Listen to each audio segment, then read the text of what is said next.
सुप्रभात बच्चों, मैं आपको आज कक्षा 8 का प्रथम पाठ पढ़ाने जा रही हूँ, जिसका नाम है सुभाषितानी।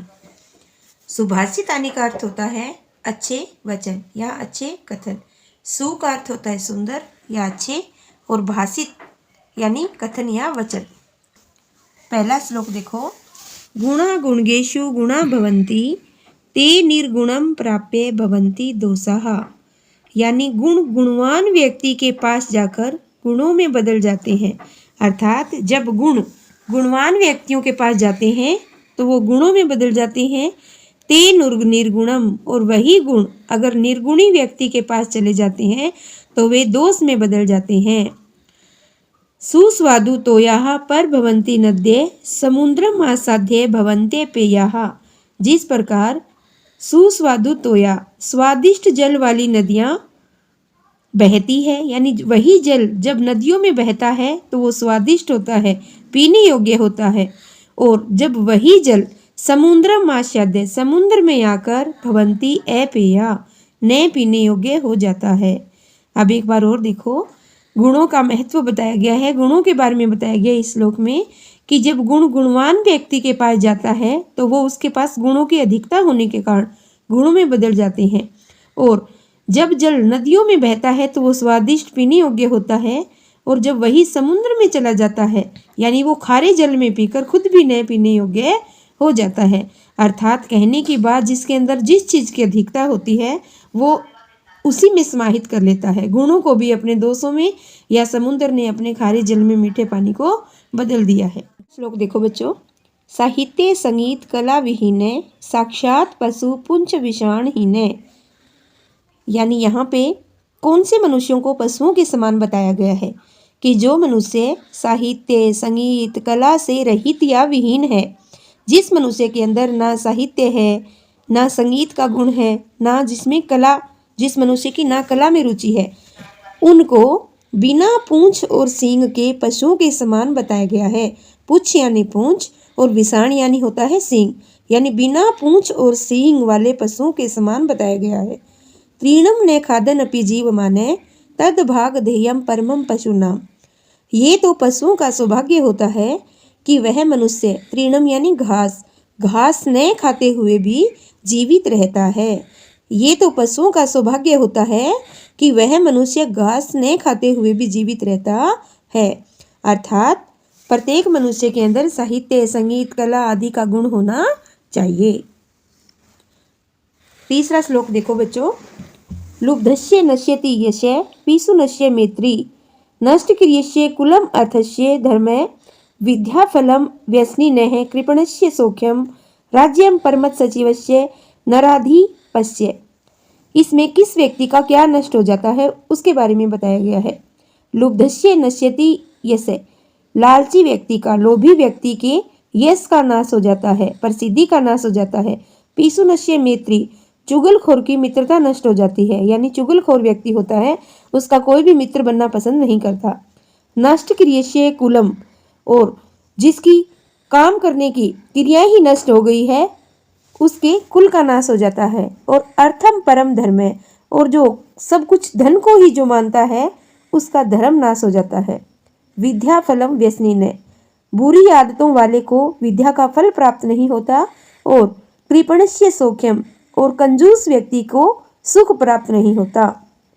राज्यम परमत सचिवस्य नराधिपस्य, यानी उस राजा के राज्य का नाश हो जाता है जिस राज्य में परमत सचिवस्य, परमत यानी होता है आलसी, आलसी मंत्री और सचिव होते हैं, उस राजा के राज्य का नाश हो जाता है।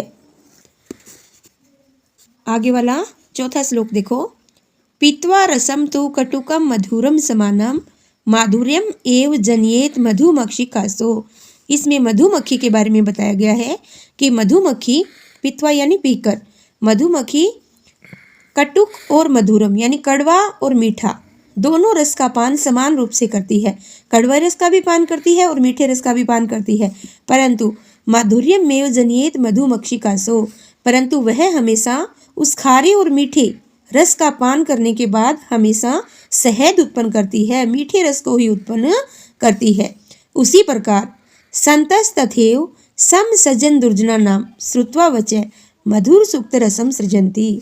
उसी प्रकार जो सज्जन व्यक्ति होते हैं वो हमेशा सज्जनों की बातें भी सुनते हैं और दुर्जनों की भी बातें सुनते हैं, अर्थात अच्छे व्यक्तियों की और बुरे व्यक्ति दोनों की बातें सुनते हैं, लेकिन वो हमेशा मधुर सुक्त रसम, लेकिन वो हमेशा मीठे वचन ही बोलते हैं। आगे वाला, विहाय पौरुषम यो ही देवम अवलंब्यते, कि जो मनुष्य विहाय यानी छोड़कर, पौरुषम यानी परिश्रम, देवम यानी भाग्य, कि जो मनुष्य परिश्रम को छोड़कर, मेहनत को छोड़कर, श्रम को छोड़कर, उद्यम को छोड़कर सिर्फ भाग्य का सहारा लेता है, उसकी स्थिति कैसे हो जाती है?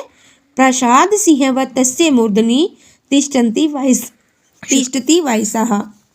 उस मनुष्य की स्थिति कैसी हो जाती है कि जिस प्रकार प्रसाद सिंहवत्, प्रसाद यानी महल, महल की मूर्धनि पर यानी महल की ऊपरी चोटी पर, जिस प्रकार महल की ऊपरी चोटी पर जिस प्रकार शेर की मूर्ति है और उस मूर्ति के ऊपर कौवा बैठा है, जो मनुष्य भाग्य का सहारा लेता है, परिश्रम नहीं करता और सिर्फ भाग्य का सहारा लेता है, उसकी हालत महल की चोटी पर शेर की मूर्ति बनी हुई होती है और उस पर कौवे बैठे हैं, उनकी हालत ऐसी हो जाती है।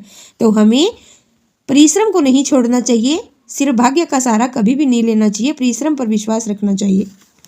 आगे वाला देखो बच्चों, पुष्प पत्र फल छाया मूल वलकल दारु भी धन्या मही रूहा ये शाम विमुखा यान्ति न अर्थी न। कि इसमें पेड़ों के महत्व बताया गया है, पेड़ों के बारे में बताया गया है कि पेड़ हमें क्या क्या देते हैं? धन्या मही रूहा, वे पेड़ धन्य है। मही रूहा पेड़ों को कहा गया है कि वे पेड़ धन्य है जो हमें पुष्प, फूल, पत्र, पत्ते, फल, छाया, मूल यानी जड़ें, वलकल यानी छाल, दारू भी यानी लकड़ियाँ, वे पेड़ धन्य है जो हमें फूल, पत्ते, फल, छाया, जड़ें, छाल और लकड़ियाँ आदि देते हैं। ये शाम विमुखा यान्ति न अर्थी न, और जिनके पास से कोई भी यात्री विमुख होकर नहीं लौटता, निराश होकर नहीं लौटता, यानी जो भी पेड़ों की शरण में जाता है वो इंसान कुछ न कुछ उनसे लेकर आता है। आगे वाला देखो, ही विपदाम आदावेव प्रतिक्रिया ने कूप खननम युक्तम पर दीप्ते वहनीना गृहे। तो बच्चों इसका हिंदी अनुवाद देखो कि मुसीबत आने के बाद ही हमें प्रतिक्रिया नहीं करनी चाहिए, यानी उसके उपाय के बारे में नहीं सोचना चाहिए। जिस प्रकार नए कूप खननम, कूप यानी कुआं, खननम यानी खोदना, कुआं खोदना, युक्तम पर दीप्ते वहनीना गृहे, गृहे यानी घर में, और वहनीना यानी आग के द्वारा, यानी जब घर में आग लग गई है और घर जल जाता है तो हमें कुआं खोदने के बारे में नहीं सोचना चाहिए।